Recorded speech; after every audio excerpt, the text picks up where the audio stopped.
Let's talk about things you can do ahead of time, even if you're in school, but also not, you don't have to be in school to do this. You could be out working at another clinic and wanting to start your clinic. So what you can do ahead of time to set yourself up for success, to set your acupuncture clinic up for success. So this is what I want acupuncture students really to know.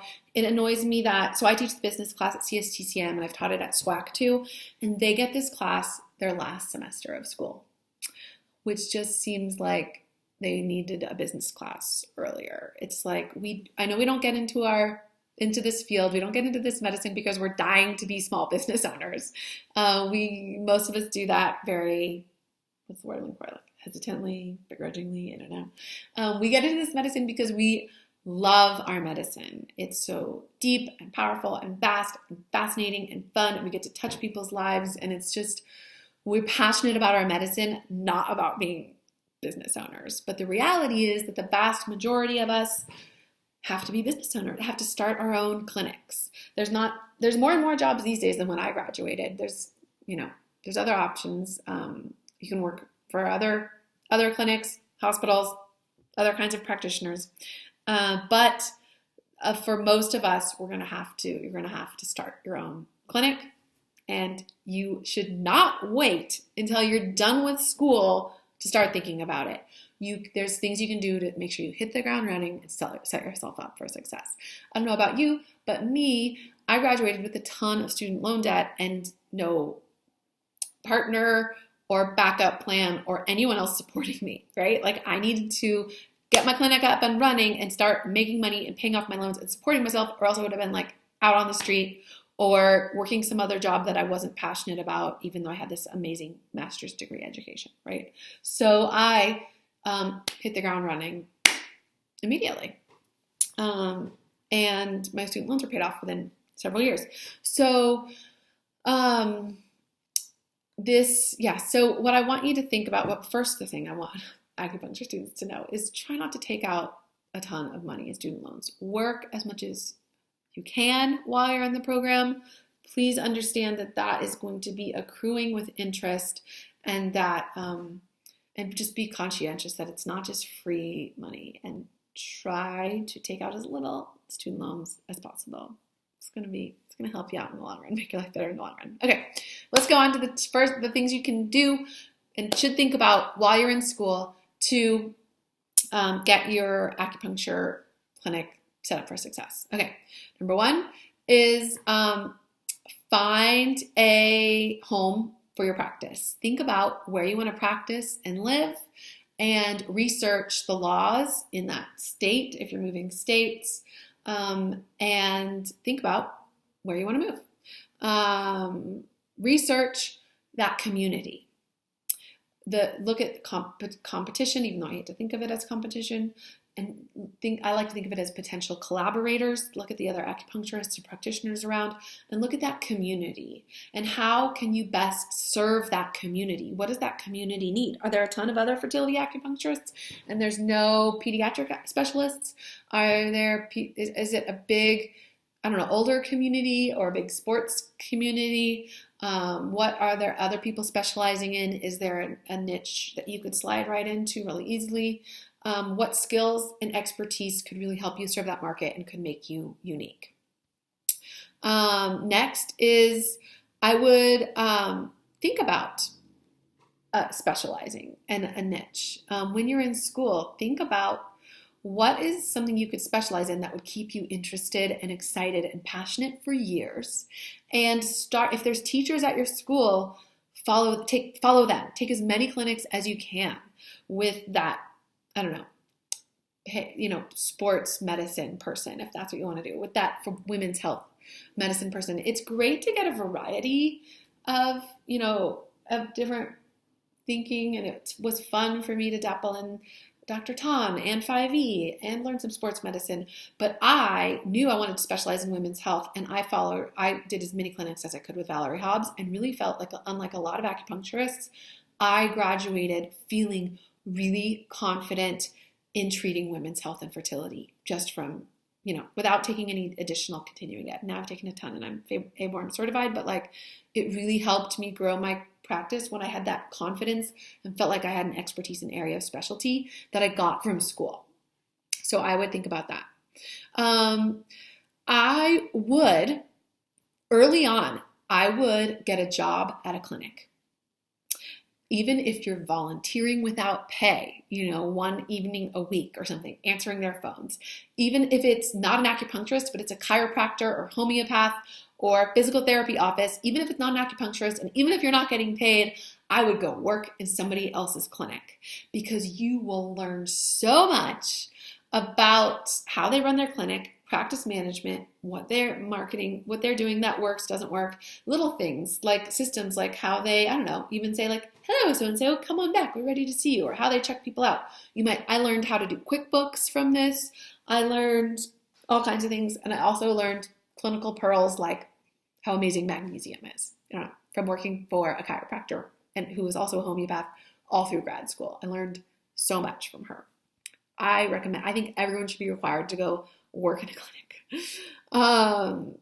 Next, I would start either a file, or I love Pinterest for this, a Pinterest board. You can make Pinterest boards secret, so not everyone sees your Pinterest board, or a notebook, or some place where you keep ideas for all kinds of things, whether you see a logo that you like. And I wouldn't look at just acupuncturist logos, but maybe it's like a dentist logo, or like a pet grooming logo, or like your juice bar logo, or whatever it is. If you like their brand colors, their logos, their fonts, even if you like the way they phrased, I had this from a therapist I saw. I really liked the way she phrased her cancellation policy. I saved it in my file.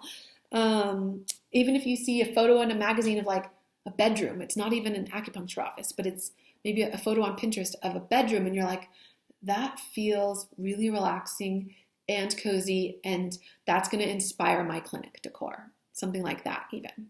Marketing ideas, if you get something in the mail, I once got like a Harley Davidson, I'm not a motorcycle or Harley Davidson person, but I got a Harley Davidson ad that had this like great headline on it that I put in my file and like used later in my first year of practice when I did a couple flyers in my neighborhood. It was really easy to start with a folder of ideas rather than from scratch. What should I say? I don't know, to actually like see those ideas and see how you respond to those ideas, what feelings they conjure up in you, what you like.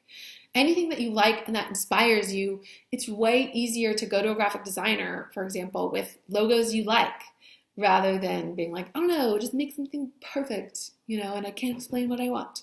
So I would start saving those, start noticing and looking around, notice people's intake forms, maybe even. That's another thing. You do not have to do your intake forms the way they do them at school. I hated my school's intake forms.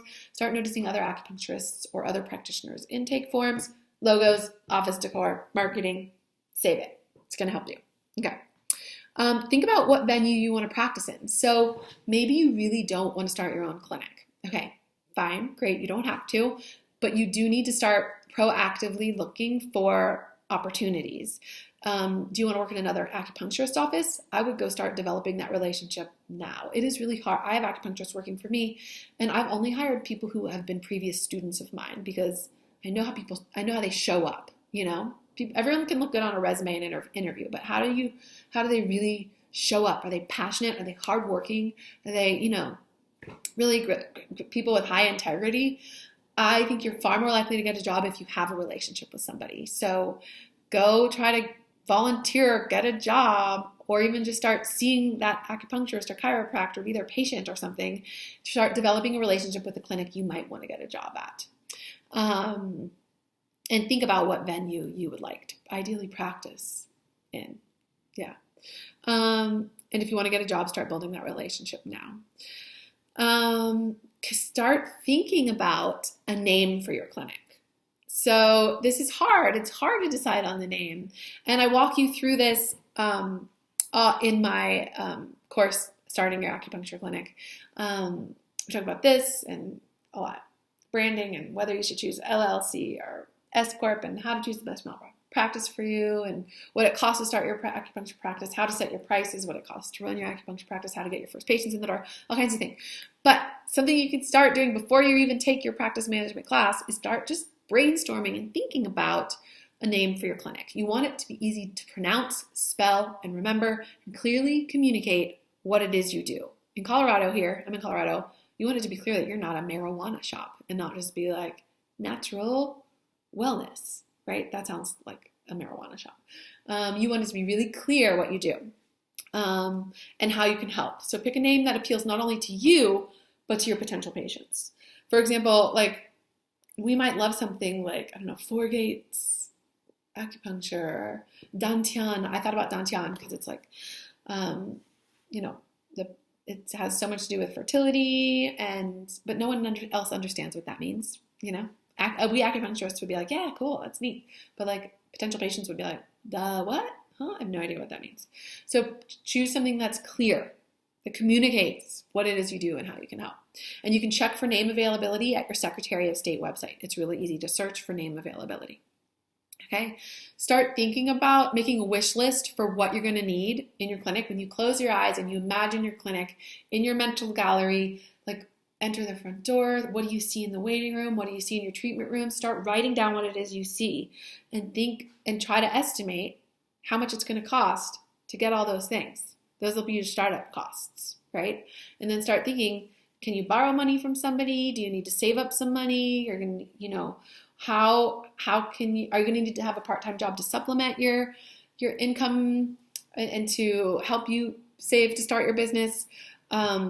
Start thinking about that in advance. Yeah. And you're going to have to pay to take board exams. I think they're $300 each. And so save up money so that you can take your board exams. I recently heard from somebody who was like, I have so much student loan, I'm graduating, and I can't afford to take my board exams, so I'm not going to be able to practice. And I'm like, oh, that's so tragic. So please, heads up, you're going to have to pay for board exams. It's going to cost you either $1,200 to $1,600, depending on if you're doing herbs or not. So that should be included in your startup costs. What it's going to cost you to start your clinic. You also have to get licensed. So please start planning for that so you can actually do what you've been going to school to do and do what you love and what the world needs you to do. Okay. You can choose, in line with thinking about a name for your clinic, you could also, if you do end up finding a name you like, you could go ahead and reserve that website address, that URL. And you can even start a social media account and start posting to social media, you know, even when you're in school. Start developing a following and being known as an expert. You could also choose your advisors, like find an accountant, insurance, graphic designer, things like that. And you can research electronic health records. So start asking people which ones they like. I Unified Practice or AcuSimple, but there's also Jane and Charm. So that's another thing to think about when you're in school. Yeah, so those are things that you could just start thinking about. The sooner the better, right? And getting your head around and being able to visualize like what it is you want to create, how you want to practice, and start planning to make that happen. And then hopefully you have a great business class at school that walks you through all the steps of what you need, you know, setting up an LLC, getting an EIN number, NPI number, malpractice insurance, teaches you how to do a really effective intake so that you're not just getting a great diagnosis, but you are onboarding your patients to want to commit to their care. You're inspiring them to commit to their care. You're creating trust and confidence with them, and you know how to explain how acupuncture works and how many treatments it's going to take. It's such a huge part of business success and practice success and results for your patients that I feel so disgruntled that it's usually not until my business class, their last semester of school, that anybody has talked about dosing their medicine, and that's absurd. Hopefully, people at your school are talking about it sooner. If not, definitely jump into my course because we talk about it a ton. And then we talk about patient communication and how to get your first patients in the door, a little bit about marketing and branding and everything you need to know to start your clinic. Because I put it online because what I'm hearing from acupuncturists is they're not getting a great business education. And I'm sorry, that's sad. Because the world needs us to not just be great practitioners, but also to be successful in business and continue doing what we're doing and educating the world so that they also get really super excited about getting acupuncture and know that it can help them and want to get it. And yeah. Okay, so I feel passionate about that, but hopefully this helps. And I don't know if I introduced myself. I'm Katie Hollier. I'm sorry. I'm an acupuncturist. I have a clinic in Denver. Been in practice 9 years. I also teach the practice management class at CSTCM. Been teaching that for 8.5 years. And I have taken what I teach, put it online, because what I'm hearing is more acupuncturists need this, and I help acupuncturists to start their clinics and grow their clinics and attract more patients with authenticity in ways that feel good and actually work. And if you want to know more, go to acuprosper.com, sign up for my top 10 tips. You'll get on my email list, and I'll keep you posted and updated and in the loop. Cool. Thanks so much for doing what you do. The world needs you. So keep on trekking.